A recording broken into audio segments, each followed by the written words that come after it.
जरा सोचिए, क्या ऐसा हो सकता है कि कोई एक गीत, सिर्फ एक गाना, किसी के आध्यात्मिक भाग्य को पूरी तरह से बदल दे?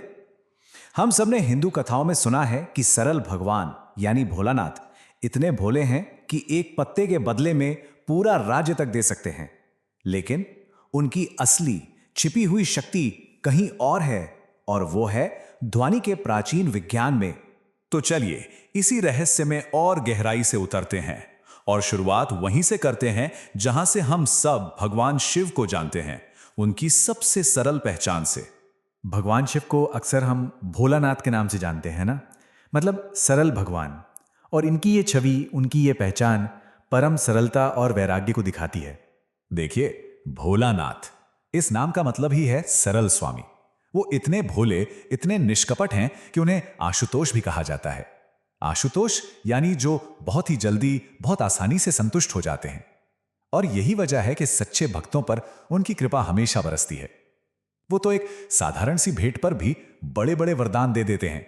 और उन्हीं के सम्मान में एक खास तरह की कविता रची गई जिसे हम अष्टकम कहते हैं। अभी अष्टकम जो है, यह संस्कृत कविता का एक ऐसा रूप है जिसमें ठीक 8 छंद होते हैं। इसकी जो तुकबंदी है, इसकी जो लय है, वो इतनी सटीक होती है कि शास्त्रीय गायन के लिए ये बिल्कुल परफेक्ट है। लेकिन यहां एक ट्विस्ट है। भोलानाथ अष्टकम सिर्फ एक भक्ति गीत नहीं है। नहीं, इसका एक बहुत गहरा, बहुत ही गूढ़ उद्देश्य है।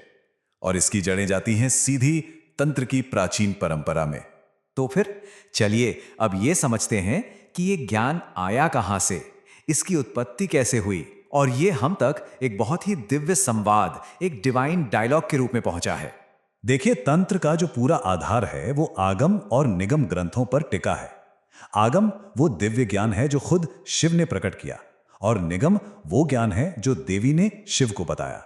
और ये दोनों ग्रंथ मिलकर उस परंपरा की नींव बनते हैं जिसे विस्पर्ड ट्रेडिशन या फुसफुसा कर कही गई परंपरा कहते हैं। मतलब एक तरह का गुप्त ज्ञान। और इन शास्त्रों को हमेशा एक कहानी की तरह, एक दिव्य संवाद की तरह दिखाया जाता है। कहां? कैलाश पर्वत पर, जहां भगवान शिव और उनकी शक्ति मां पार्वती के बीच बातचीत हो रही है। इस संवाद में जो रोल हैं वो बड़े दिलचस्प हैं। पार्वती जी एक साधक की भूमिका में हैं। वो हम सबके लिए, पूरी दुनिया के कल्याण के लिए सवाल पूछ रही हैं। और शिव वो है आदि गुरु, यानी दुनिया के पहले गुरु।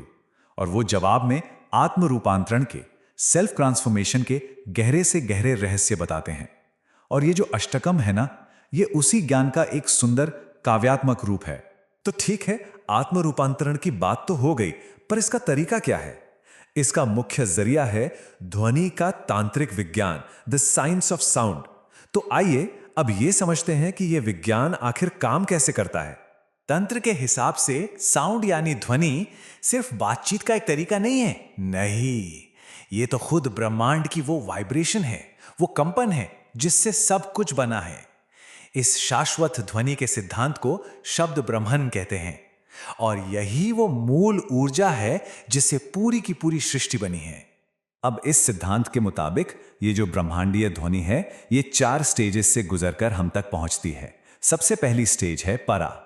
ये वो अवस्था है जो अनमैनिफेस्ट है, निराकार है, प्योर पोटेंशियल। फिर आती है पश्यंती, जहां क्रिएशन की इच्छा की पहली हलचल होती है। इसके बाद है मध्यमा, ये हमारे मन के विचारों की अवस्था है। और आखिर में आती है वैखरी, यानी वो स्थूल ध्वनि जिसे हम और आप किसी मंत्र या गाने में सुनते हैं। और यहां एक और दिलचस्प बात है, ध्वनि की ये चारों अवस्थाएं एक एक खास ब्रह्मांडीय शक्ति यानी शक्ति से जुड़ी हैं। परा का संबंध है शुद्ध चेतना से, मतलब शिव से। पश्चंती जुड़ी है इच्छा शक्ति से, मध्यमा जुड़ी है ज्ञान शक्ति से, और वैखरी वो जुड़ी है क्रिया शक्ति यानी पावर ऑफ एक्शन से। तो अब सबसे जरूरी बात पर आते हैं। जब कोई अष्टकम का जाप करता है तो वो क्या कर रहा है? वो असल में इस पूरी प्रक्रिया को रिवर्स कर रहा है, इसे उलट रहा है। साधक मंत्र की शक्ति का इस्तेमाल करके बोली गई वैखरी ध्वनि से अपनी यात्रा शुरू करता है और वापस स्रोत के उस परम मौन यानी परा अवस्था तक पहुंचने की कोशिश करता है। ठीक है, ये सब तो ब्रह्मांड के लेवल पर हो गया, लेकिन सवाल यह है कि इस ब्रह्मांडीय ध्वनि विज्ञान का हमारे अपने शरीर के अंदर क्या काम है? इसका हमसे क्या लेना देना है? तंत्र का एक बहुत ही मूल सिद्धांत है यथा पिंडे तथा ब्रह्मांडे, जिसका सीधा सा मतलब है जो ब्रह्मांड में है वही इस शरीर में है। यानी हमारा ये जो शरीर है ये पूरे ब्रह्मांड का ही एक छोटा सा मॉडल है, एक माइक्रोकॉज्म। और इसी सिद्धांत पर एक और कॉन्सेप्ट आधारित है, मातृका शक्ति, मतलब वर्णों की माला। इसके अनुसार संस्कृत वर्णमाला के जो 50 अक्षर हैं वो सिर्फ आवाजें नहीं हैं, नहीं, वो सब ब्रह्मांडीय ऊर्जाएं हैं, कॉस्मिक एनर्जीज हैं जो हमारे शरीर के ऊर्जा केंद्रों यानी चक्रों की पंखुड़ियों पर सिंबॉलिकली रखी हुई हैं।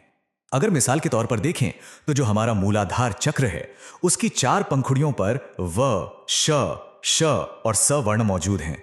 स्वादिष्ठान चक्र की 6 पंखुड़ियों पर ब से लेकर ल तक, और इसी तरह मणिपुर चक्र की 10 पंखुड़ियों पर ड से फ तक के अक्षर हैं। और ये अक्षर ही उन चक्रों की ऊर्जा को एक्टिवेट करते हैं, उन्हें सक्रिय करते हैं। तो अष्टकम के जो ध्वनि कंपन हैं, जो वाइब्रेशंस हैं, उनका असली लक्ष्य क्या है? उनका लक्ष्य है उस एक परम शक्ति को जगाना, और वो है कुंडलिनी शक्ति। ये वो सोई हुई आध्यात्मिक ऊर्जा है जिसे हम रीढ़ की हड्डी के सबसे निचले हिस्से मतलब मूलाधार चक्र में एक लिपटे हुए सांप की तरह कल्पना करते हैं। तो इस पूरी साधना का, इस पूरी प्रैक्टिस का आखिरी गोल क्या है? वो है इस जागी हुई कुंडलिनी को चक्रों के रास्ते से ऊपर और ऊपर ले जाना, और आखिर में सिर के सबसे ऊंचे पॉइंट पर सहस्रार चक्र में उसे शिव यानी शुद्ध चेतना के साथ मिला देना, एक कर देना। तो अब हम अंत में पहुंच गए हैं। इस पूरी साधना का, इस पूरी यात्रा का परम उद्देश्य आखिर है क्या? हम किस बोध की, किस रियलाइजेशन की तलाश में हैं? देखिए, यह साधना हमारी पारंपरिक पूजा से थोड़ी अलग है। पारंपरिक पूजा को हम बाह्य कह सकते हैं, जहां हम बाहर मंदिर में जाकर कोई भौतिक चीज, कोई भेंट चढ़ाते हैं।